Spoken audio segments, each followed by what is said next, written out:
Welcome. There we go. We're recording too. Hello again, everyone. I'm Irene Tynes. I'm the current president of the League of Women Voters of Colorado. This presentation is a presentation of the 11 statewide ballot issues and that you will be voting on when you receive your ballot. The League of Women Voters of Colorado regularly brings nonpartisan election information to the voters of Colorado. Our local leagues across Colorado provide candidate forums and information on state and local ballot issues. Election information can also be found on online and in printed materials through the League of Women Voters.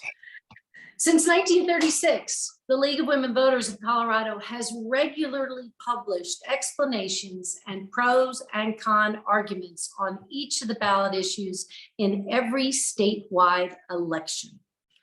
These arguments are available online at vote411.org or at www.LWVColorado.org.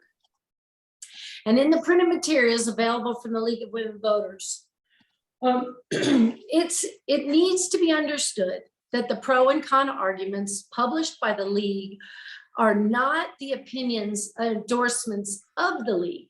Rather, they are arguments from the individuals and groups that support or oppose each issue.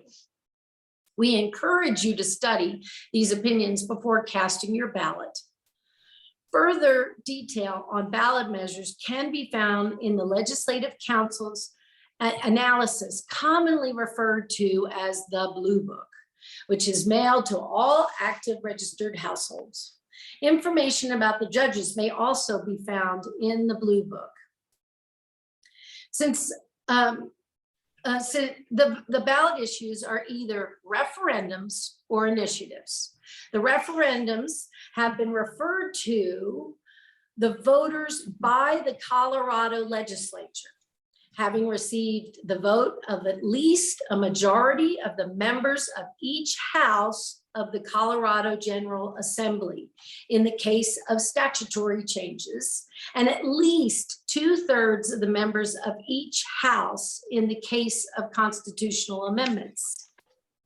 Since 1910, the Coloradans have had the right to place citizen initiatives on the ballot for proposed ballot measures to make the ballot by petition.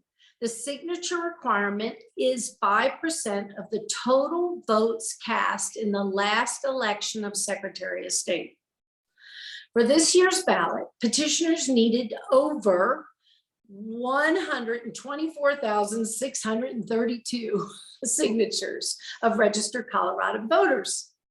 But most petitioning groups get substantially more signatures in order to qualify with the required number. Ballot measures may be either amendments or propositions. Amendments are changes to the Colorado Constitution and may only be changed by a later voter-approved constitutional amendment. You should be aware that ballot issues changing the Constitution are long-lasting and frequently impact the functioning of the General Assembly. All amendments on the ballot are constitutional proposals. That means in the future, only the voters can vote to change them. Propositions approved by the voters bring changes to the Colorado statutes. Propositions may be subsequently be modified by the legislative action. A note about constitutional amendments and propositions. In 2016, voters approved a measure that constitutional measures were required to receive 55% of the vote to pass. On the 2022 ballot, those measures needing 55% to pass are amendments D, E, and F. All propositions need only a simple majority to pass. There are 8 propositions on the ballot. Propositions FF and GG came from the legislature, and the other 5 propositions are citizens initiatives. They are propositions 121, 122, 123, 124, 125, and 126. So tonight, we're going to go through each one of these. I just like to ask everybody to hold their questions till the end, and then we will address them accordingly. Thank you very much for your attention, and I'm turning this over to Sharon Davis. Hello, everyone. My name is Sharon Davis, and I am the League of Women Voters Board of Directors Vice President and the Chair of the Reproductive Justice Task Force. Tonight, I'm going to be introducing the first measure on the 2022 ballot, which is Amendment D. Amendment D is a referred amendment from the legislature amending the Colorado Constitution to provide a process for appointing judges in the new 23rd Judicial District. The major provisions of this measure include allowing the governor to appoint district judges from the current 18th Judicial District to the new 23rd Judicial District. 2, allowing the 18th Judicial District judges who are appointed to the 23rd Judicial District to finish their term in the 23rd Judicial District. And finally, the measure requires that the appointed judges reside in the 23rd Judicial District by January 7th, 2027.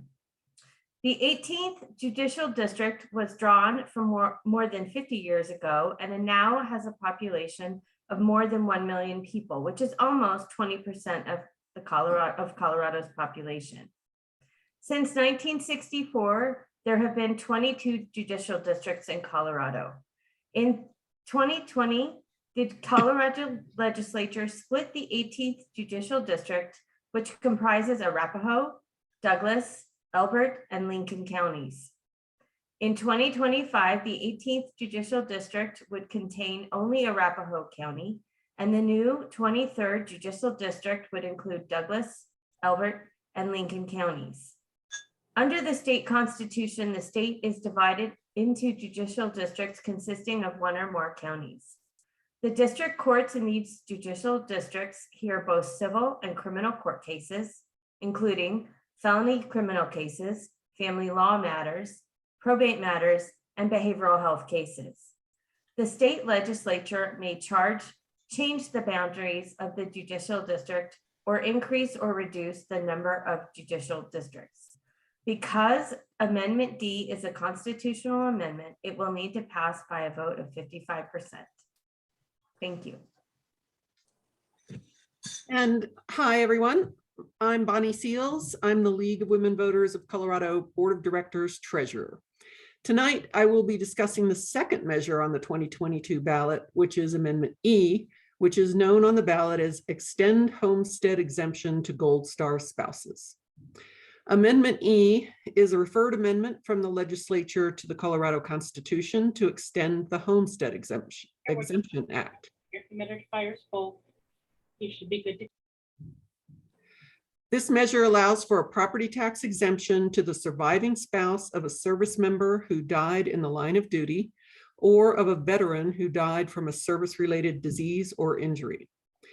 Colorado's Constitution provides for a homestead exemption to homeowners who meet certain requirements by reducing the property tax on the property of one's primary residence.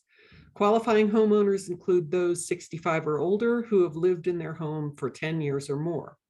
Veterans with a permanent service-connected disability also qualify. If a homeowner is eligible for both the 65 and older exemption and the disability exemption, they may only claim one. Because Amendment E is a constitutional amendment, it needs to pass by a vote of 55%.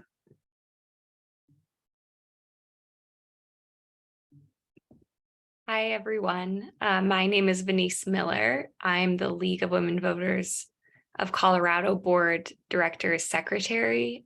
Tonight, I'm going to be discussing the third measure on the 2022 ballot, which is Amendment F, also known as on the ballot as the changes to charitable gaming organizations. So Amendment F is a referred proposal from the legislature to amend the Colorado Constitution to allow revisions to charitable gaming activities. This measure reduces the required period of existence for a charitable organization to obtain a bingo raffle license from 5 years to 3 years, and it allows the legislature to establish a different requirement in 2025. This measure also allows for, but does not require, a member of a nonprofit charitable organization to receive compensation up to the minimum wage for managing a bingo raffle game. It repeals the constitutional restriction on compensation beginning July 1st, 2024. Since the early days of our state, regulations regarding gambling and charitable gaming have been found in the Colorado Constitution.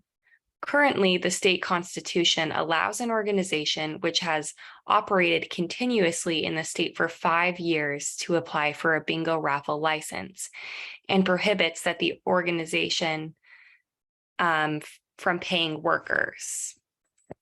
The legislature does not have the authority to change the Constitution, so voters must make any changes. Chartered branches eligible to receive bingo raffle license include lodges and chapters of national or state organizations, religious, charitable, labor, fraternal, educational, voluntary firefighters or veterans organizations, political parties, and the Colorado State Fair Authority. This proposal gives the legislature the authority to make any future changes beginning in 2025. Because, as was mentioned previously, Amendment F is a constitutional amendment, it needs to pass by a vote of 55%. Hello, everyone. My name is Kathy Wilson, and I'm on the board of directors for the League of Women Voters of Colorado, and I serve as the co-chair of Action and Advocacy. Tonight, I will be discussing the fourth measure on the 2022 ballot, which is Proposition FF, known as Healthy Meals for All. Proposition FF is a referred proposal from the legislature to amend the statutes to provide meals for all public school students in Colorado. This measure creates a program that provides free, healthy breakfasts and lunches for all Colorado public school students, regardless of their family income, where participating school food authorities, SFAs, serve and participate in the National School Lunch Program or National School Breakfast Program. The funds for this program come from increasing taxes on households who earn more than $300,000 and from federal funds designated for school meals.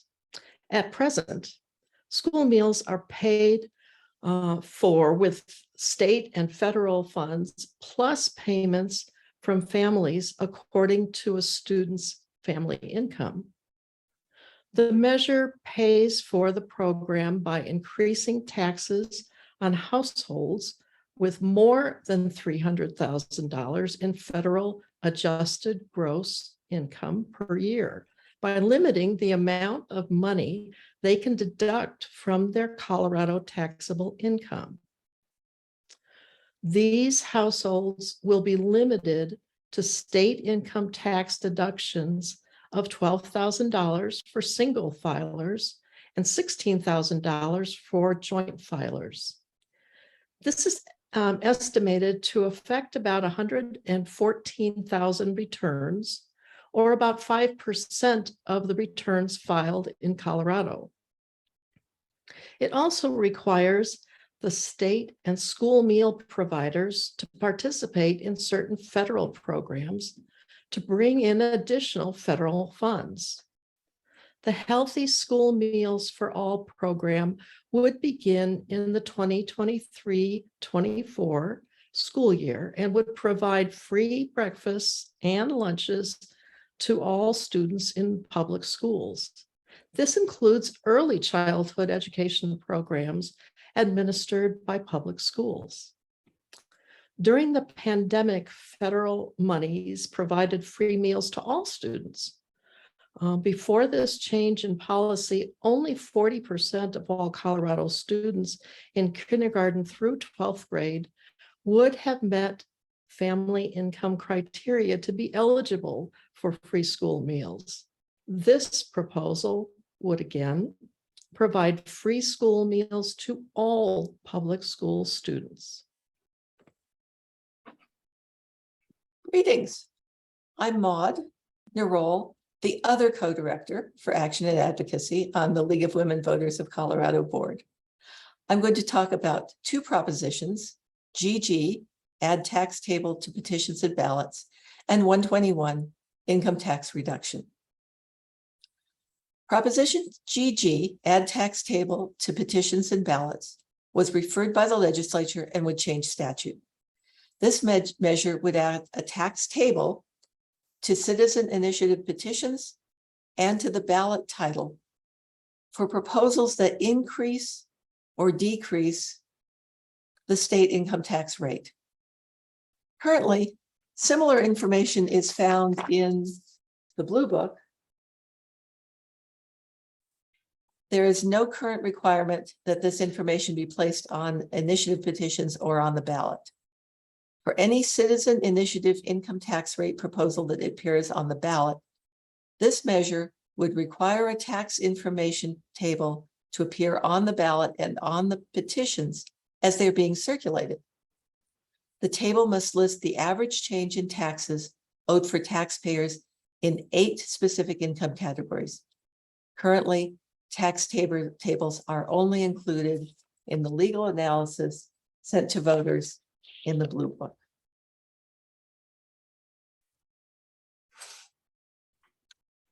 Proposition 121, income tax rate reduction, is a proposed statute that would lower the income tax rate for all Colorado taxpayers. This measure would permanently amend Colorado statutes by reducing both the individual and corporate income tax rates from 4.55% to 4.40% for all Coloradans. Proposition 121 would reduce state tax collections by about $413 million in fiscal year 23-24, the first full year it would be in effect, which is a reduction of 2.4% in the general fund budget. The state income tax is the main source of revenue for the general fund. This revenue pays for the general operations of state government, such as education, corrections, and human services. In fiscal year 2021, the state income tax revenue was more than $10 billion, accounting for over 2/3 of general fund revenue. In addition to general fund revenue, the state budget also includes money from federal funds and other taxes and fees. During years when the state collects money over the Tabor limit, Proposition 121 will reduce the amount of money returned to taxpayers and will not change the amount of money available to pay for state operations. During years when the state collects less than the Tabor limit, Proposition 121 will reduce the amount of money available for state government operations. The state currently expects to return money collected above the Tabor limit through at least budget year 2023-24.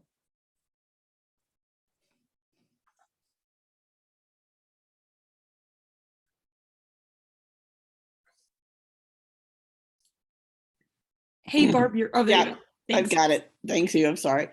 Good evening, everyone. My name is Barb Winery, and I'm on the board of directors for the League of Women Voters of Colorado and serve as the co-chair of Voter Services. I will be discussing Proposition 122, which is access to natural psychedelic substances.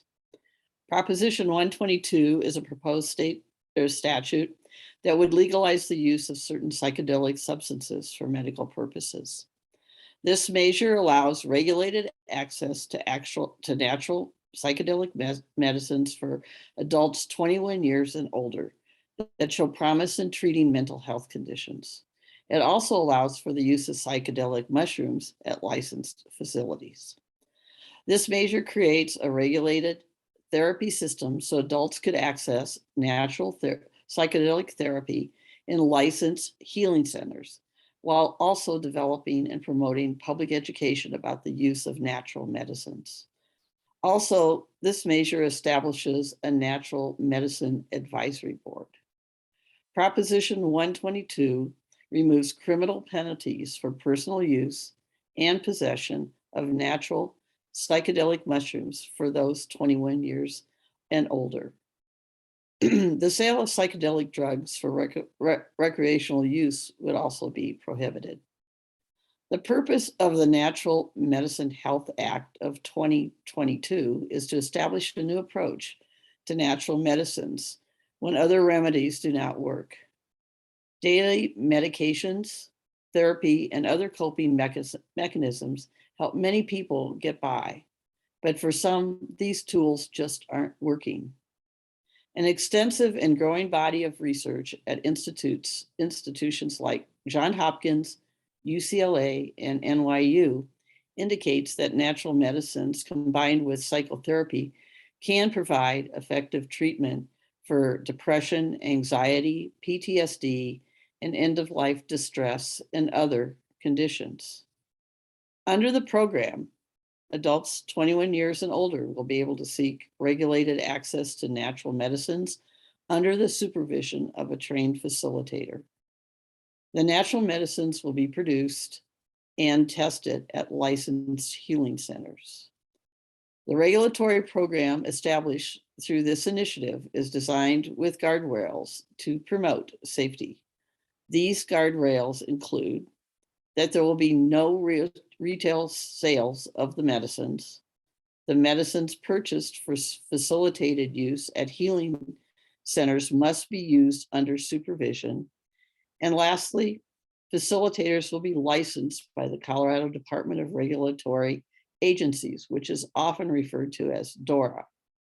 DORA will set up qualification, education, and training requirements, as well as develop an oversight process, professional responsibility standards, continuing education requirements, and a complaint and disciplinary process. Under the measure, local governments can regulate the time, place, and manner of operation of licensed facilities. Local governments cannot ban or prohibit licensed facilities or ban or prohibit the personal use of psychedelic mushrooms or other plant-based psychedelic substances in their communities. Thank you. Hey there, everyone. My name is Cameron Manning, and I'm a director at large for the League of Women Voters of Colorado Board of Directors. Tonight, I'm going to be discussing Proposition 123, which is dedicated state income tax revenue for affordable housing programs. Proposition 123 is a proposed statute that would set aside existing revenue for affordable housing programs. The measure would designate 0.1% of existing income tax revenue to housing and makes a voter-approved change to the state Tabor spending limit. It exempts that money from the state's revenue limits, a voter-approved change to the Tabor spending limit. And lastly, this measure establishes eligible uses for the money. The measure would designate about 2% of existing income tax revenue to housing and makes a voter-approved change to the state Tabor spending limit. The measure does not increase taxes. In Tabor refund years, it would reduce the Tabor refund. In years without Tabor refunds, money for housing would come from the general fund. Since 2021, the state has allocated over $1.2 billion. Out here on the side of the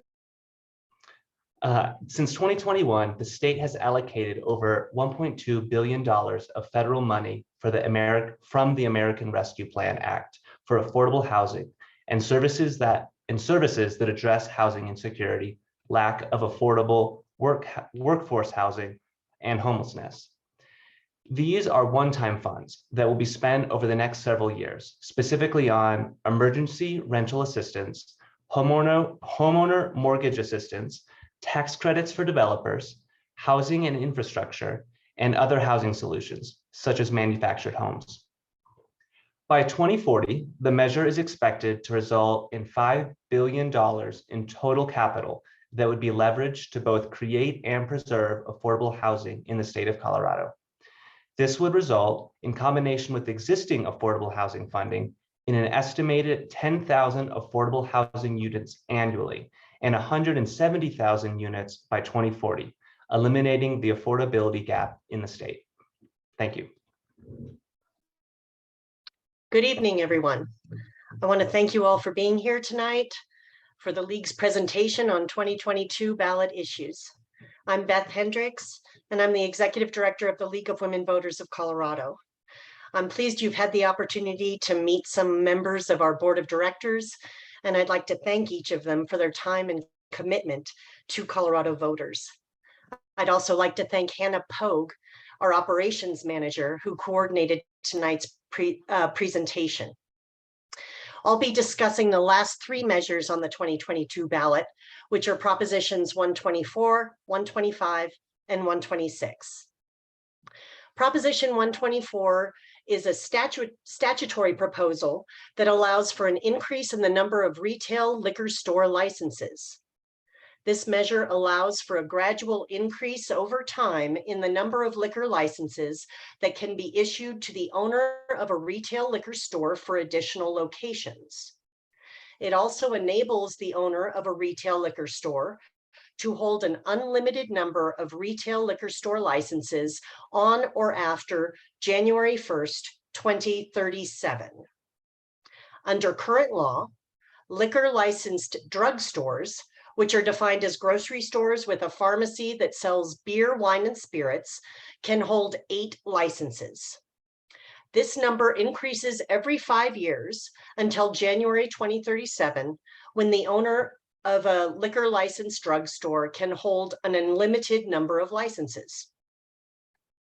Currently, the owner of a retail liquor store can hold licenses for 3 locations, with 4 locations allowed beginning in 2027.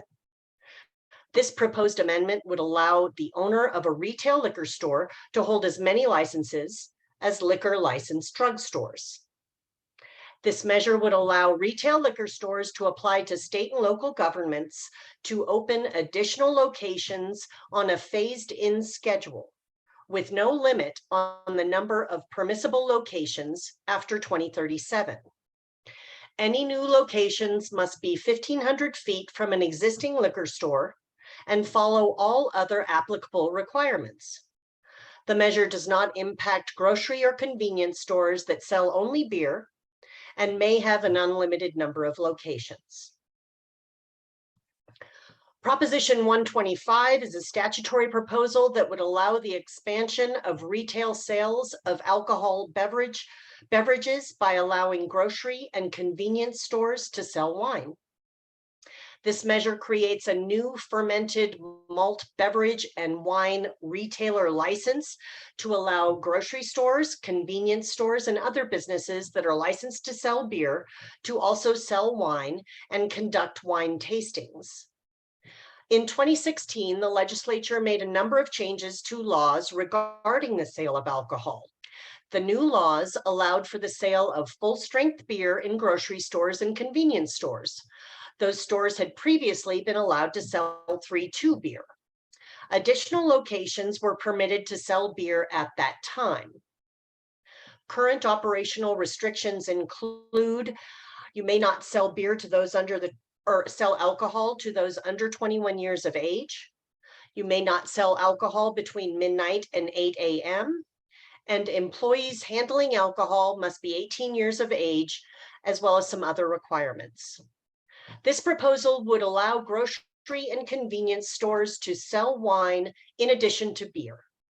The proposal does not impact the types of alcohol sold by restaurants, bars, and other establishments.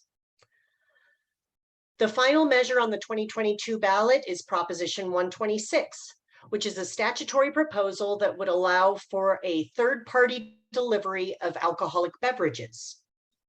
This measure allows retailers licensed for the sale of alcoholic beverages for on-premises or off-premises consumption to deliver alcohol beverages to customers through its own employees, through a qualified independent contractor, or through a third-party delivery service that holds a delivery service permit. It also allows permanent takeout and delivery of alcohol from bars and restaurants, which is currently scheduled for repeal in 2025. Under current law, liquor license businesses that deliver alcohol to their customers must use their own employees who are 21 years of age or older. This measure will allow liquor licensed businesses to contract with third-party companies such as grocery and meal delivery services to deliver alcohol to their customers. Liquor stores have been able to deliver alcohol since 1994, wineries since 1997, grocery and convenience stores since 2019, and bars and restaurants since 2020. Individuals who deliver alcohol must be 21 years of age, complete a certification program, verify the customer's legal age, and refuse delivery if the customer does not provide proof of age or appears intoxicated. We will now open up for any questions. If people will please raise their hands. Following questions, we will discuss the league's stances on each of these ballot issues. Will you please raise your hand if you have any questions?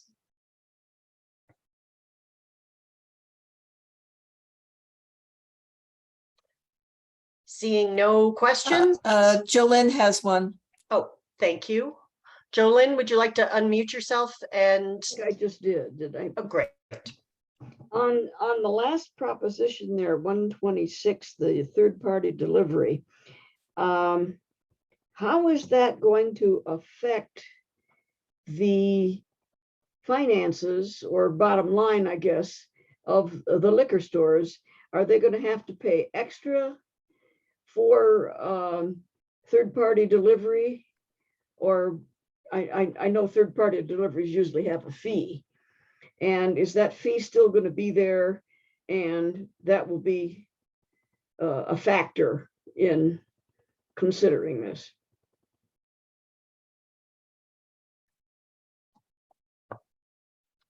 Kathy? Well, I suggest that what you do is look at the blue book to read the pros and cons for it, for that measure. Maud, I don't know if you have anything to add to that. Well, 126 is about alcohol delivery from restaurants and bars as opposed to liquor stores. Mm-hmm. I believe the cost is passed on directly to the consumer as opposed to the restaurant or bar. Yeah. Typical third-party delivery. Yeah. Thank you. Exactly. We're talking DoorDash, Uber Eats, that kind of thing. Yeah.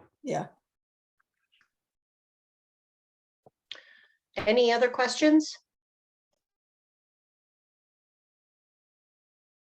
Okay, Maud and Kathy, would you like to take it over with League of Women Voters stances on these? Yes. First of all, that we only take stances on ballot issues where we have a longstanding position. And a few of the propositions and amendments this time around fit into the category where we have not studied them, so we do not have a position on them. These include Amendment D, new 23rd Judicial District judges, Amendment E, extend homestead exemption to Gold Star spouses, Amendment F, charitable gaming, Proposition 122, access to natural psychedelic substances, Proposition 124, increase allowable liquor store locations. 125 allows grocery and convenience stores to sell wine. And Proposition 26, third-party delivery of alcohol beverages. But we do have stances on others that we'll be voting for this year. We have a stance for Proposition FF, healthy meals, and it is a support stance. The League of Women Voters of Colorado is in support of Proposition FF. In addition to the education benefits that are addressed, Proposition FF speaks to justice, equity, diversity, and inclusion issues that concern the League. The League of Women Voters believes in equal access to quality education. If a child is experiencing hunger during the school day, they will be hampered in accessing what is being taught. Having sufficient funding for providing healthy school nutrition for all Colorado public school children to learn and to be academically successful will help to provide equity for students across the state. Additionally, League of Women Voters advocates for state and local governments to contribute education funding to extend their resources as their resources permit. At the same time, adequate federal funds for the establishment and continuation of programs should be available if necessary. Healthy School Meals for All would use both federal funds for Colorado students who qualify for current free lunch program, as well as state funding gained by capping tax deductions for individuals and joint filers earning over $300,000. And if that isn't enough to convince you, capping those tax deductions makes Colorado's tax code a little more progressive, taking a slightly larger bite out of higher incomes than out of lower incomes. And the League has a position in favor of progressive income tax. So Proposition GG, adding tax table to petitions and ballots, the referred measure from the legislature, to add a tax table to citizen initiative petitions and to the ballot. The State League supports it. We believe in informed voters. Voters deserve to know that if they vote yes on a measure, will their taxes go down by the amount of a fast food meal, or a week's groceries, or new tires for their car? While similar information is available in the Blue Book, the League of Women Voters of Colorado believes making this information more accessible helps voters to understand the initiative and make a more informed decision when being asked to sign a petition and to vote.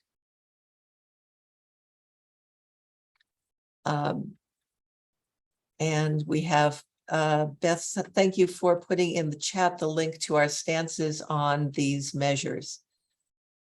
Proposition 121, income tax rate reduction. The proposed statute that would lower the income tax rate for all Colorado taxpayers, permanently reducing both the individual and income tax rates from 4.55% to 4.40%. League of Women Voters of Colorado opposes this measure. The League believes taxes should provide adequate funding of government programs. According to the Blue Book, in non-Tabor refund years, this measure could cut income tax needed for programs, including education, by over $400 million. Most of the benefit of Proposition 121 will go to the very wealthiest taxpayers. Half the taxpayers would see a tax cut under $40. Again, against our wish for a more progressive tax system and a non-equitable way to lower taxes if we wanted to lower taxes. So, and Proposition 123, dedicated state income tax revenue for affordable housing programs. This proposed change to statute would set aside existing revenue for affordable housing programs. Proposition 123 would dedicate about 2% of revenue from existing income taxes for affordable housing programs. The League of Women Voters of Colorado believes people's basic need for shelter must be met. Persons who are unable to work, whose earnings are inadequate, or for whom jobs are not available, have the right to an income and/or services sufficient to meet their basic needs for food, shelter, and access to health care. And that covers our list of stances on the ballot measures. Any questions on our stances?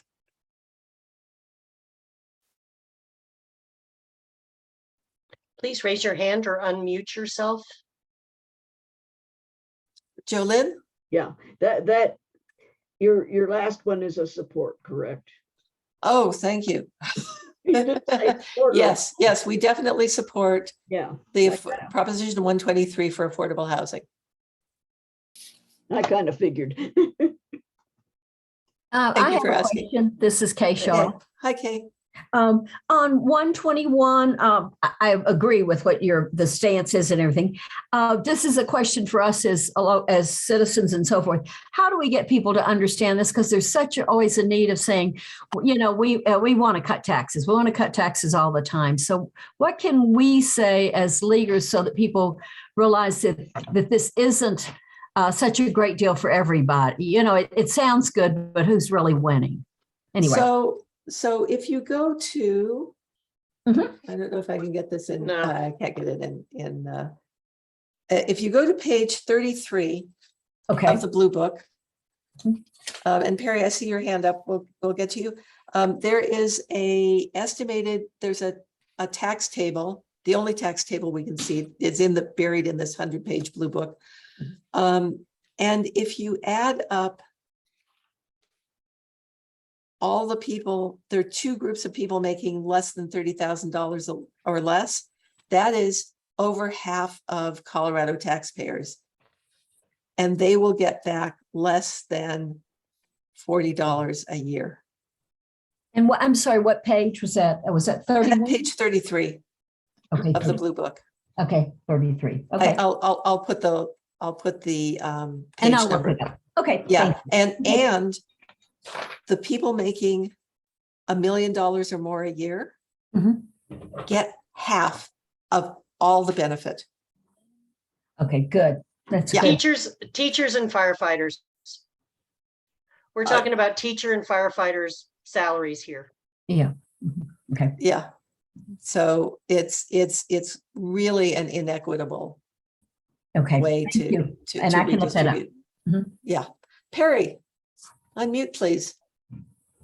Oh, yes. Hi. Question on 123 about the affordable housing. Absolutely. So it said it talked about, and I haven't read thoroughly through this, but it talked about using existing funds without raising tax rates. Yep. So where is the money coming from? I mean, it's coming out of TABOR refunds. So instead of getting TABOR refunds, that money will go to, I guess that I don't money know. will, so it will reduce TABOR refunds, but we're looking at TABOR refunds in the next several years of $3 billion, over $3 billion, $2 billion, way more than 123 would be. Okay, so so it's just going to take from what TABOR refunds there might be in the future and use it for affordable housing. Right. It will, Okay. it will reduce TABOR refunds. Thank you. Yeah, good question. Yeah. Any other questions? Robin? Yes, thank you. Could you go back to that chart on page 33? I didn't quite catch what you said about over half of Colorado taxpayers are in this income range. What was that?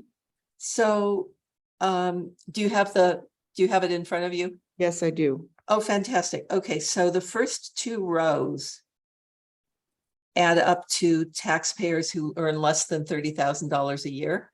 Right. And if you add up estimated number of taxpayers Yeah. and then divide by the total at the bottom, 33.2 million, that's Yeah. 52% of all taxpayers are in those two categories. Okay, excellent. Thank you so much for repeating. You're very, very welcome. Carol, we've got good questions tonight.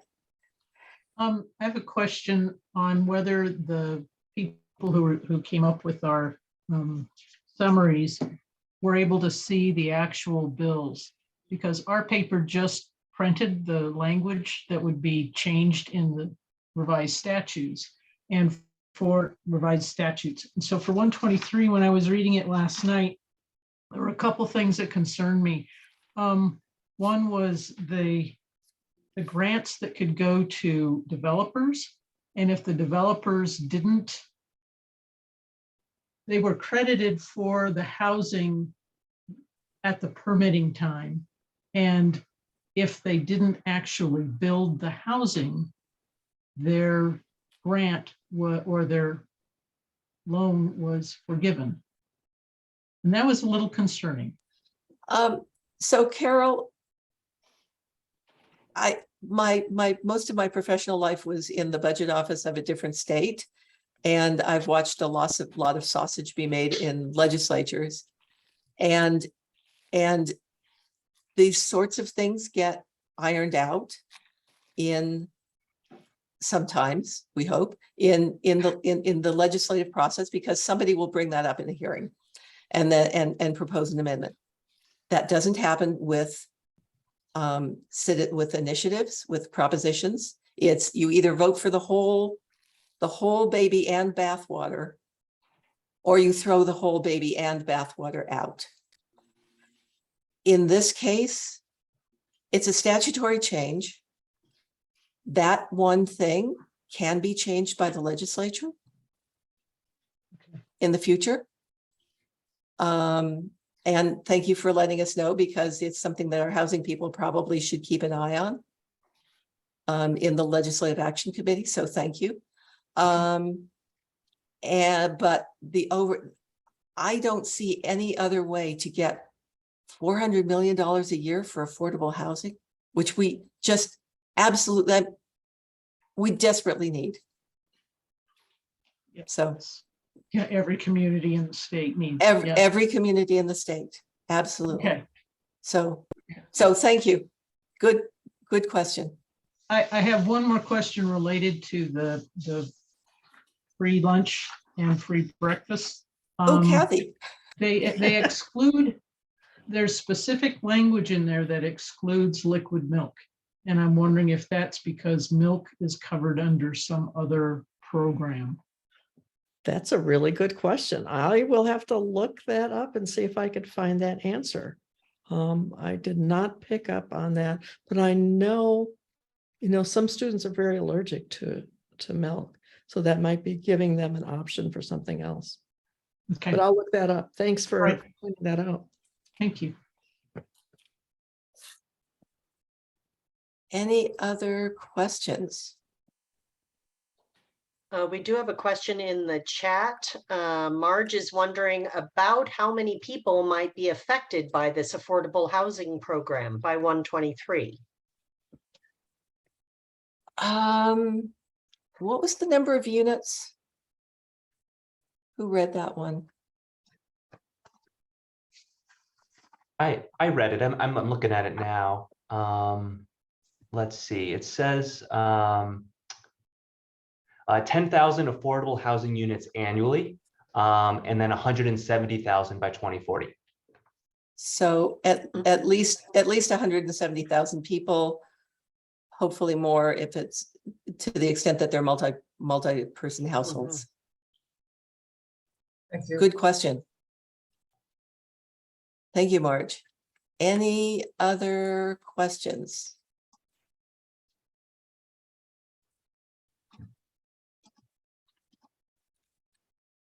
Okay. I have a quick, sorry, Yeah. the link to open the stances on the ballot issues is not opening for me. I'm wondering if anyone else is having that problem. Do you have to be, no, you don't have to be logged in. That should be a publicly accessible site. I'll put another link in the chat. It will take you to a page which will require you to click another link, but hopefully that's not a big deal. Okay.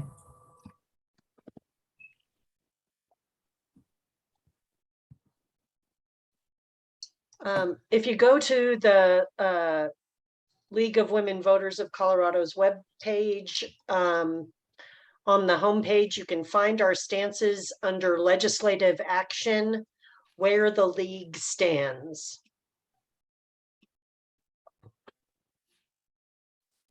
Okay, Irene? Oh, I was just looking it up to see where the league stands. I was following your directions. Thank you, Beth. Thank you, everyone. This concludes our presentation tonight of the issues of the statewide ballot. The League of Women Voters express our thanks and appreciation to Rudy and Alice Ramsey Foundation for their support of the Nonpartisan Ballot Issues Project. This project reaches large numbers of Colorado voters as they determine their vote on these issues.